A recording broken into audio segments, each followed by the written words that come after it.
as I mentioned the other week, I've started using my Garmin Varia to record the camera stuff, record my rides, and I decided to start submitting. Sponsored by Garmin. We are sponsored by Garmin, yes. I decided to start submitting my footage of dodgy driving to the police, thinking that they wouldn't do anything about it and it was just going to be a complete waste of time. So I was going from a 40 into a 30. I was then in the 30 and a car passed me, according to the Varia, at 72 miles an hour at a safe distance. How accurate is that thing? I have no idea. Pretty good.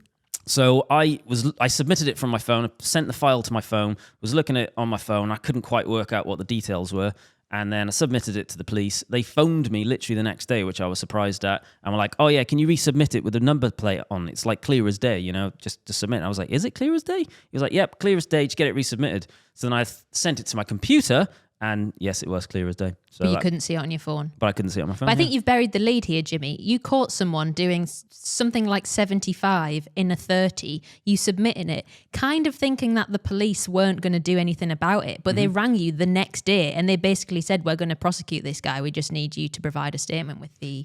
Yep. They can't prosecute him for speeding because it's not calibrated. Yeah. But they can prosecute him for dangerous, reckless driving or Someone whatever it is. driving without due care and attention. But we were saying that you can tell he's driving fast because the time it takes, do we know it's a him? Them, to drive between lampposts is very, very quick. So they can probably tell from that they were going fast. And although they gave you, this was an interesting point. They said, although it looked like they probably gave you 1.5 meters distance, Yep.